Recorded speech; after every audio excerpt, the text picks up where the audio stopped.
தாவேக அரசு மற்றும் அவருடைய ஆதரவாளர்கள் கேட்கிறது ஒரு முயற்சி இதை ஒரு அரசியலாக்காம ஒரு மக்கள் ஒரு மாநிலத்தினுடைய சுமூகமான முடிவு எடுக்கிறதுக்கான ஒரு முயற்சி எடுக்கிறதுல என்ன தப்பு அப்படின்னு கேட்குறாங்க. அதாவது ஒன்று ட்ரிபியூனல் அமைக்கிறதுல என்ன தப்பு? அதாவது கர்நாடகா மாநிலம் ட்ரிபியூனல் அமைக்கிறதுல என்ன தப்பு? அதுக்கு ஒப்புத்துக்கிறதுல என்ன தப்பு? அது யாராச்சும் ஒரு பொதுவான ஆள் தான் வரப்போகிறாங்க. ஒரு ஓய்வு பெற்ற நீதிபதி தலைமையில் தான் அமைக்க போகிறாங்க. பாரபட்சம் இல்லாமல் தான் நடக்க போகுது.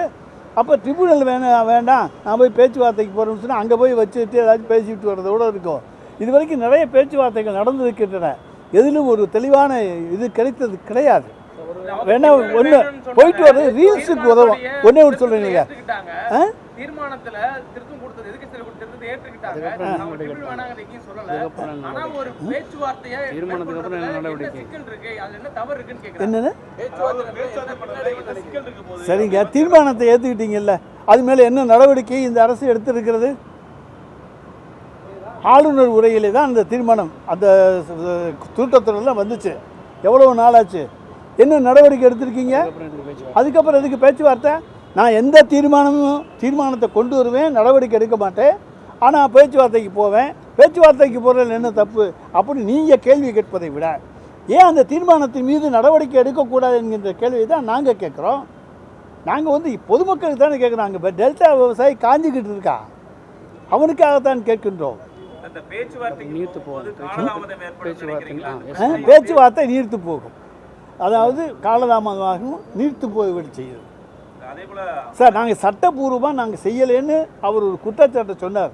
அதுக்கு தான் சொன்னோம், திராவிட முன்னேற்ற கழகம் எந்த காலத்திலையும் சட்டத்தில் கோட்டை விடாது. அது எப்போதுமே போய் போராடுகிற குணமுள்ள இயக்கம், சட்ட போராட்டத்தில் வெற்றி காணுகிற இயக்கம். நாங்கள் ஆரம்பத்தில் சட்ட போராட்டம் நடத்திக்கிட்டு வந்திருக்கோம், உச்ச நீதிமன்றத்தில் நடத்தியிருக்கோம். எந்த எதிர்ப்பான தீர்ப்பு வாங்கலை.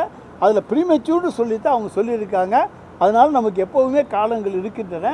ஆனால் நாங்கள் கூடாது என்பதில் உறுதியாக இருக்கிறோம். அதில் அரசுக்கு நாங்கள் இன்னும் சப்போர்ட் தான் பண்ணுறோம். நாங்கள் யாரும் எதுக்கலையே. காவிரி டெல்டா விவசாயி நாங்கள் தாங்க டெல்டாவாக பாதிக்கப்படுறவங்க. அவங்க தாங்க டெல்டா விவசாயிகளுக்காக தாங்க குரல் கொடுக்குறோம்.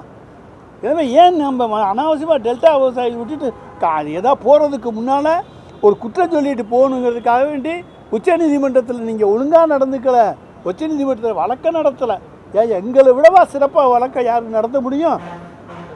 அனைத்து கட்சி கூட்டத்தை கூட்டணும்னு சொல்லி ஒரு கருத்தை திமுக தலைவர் முன் வச்சிருக்காங்க.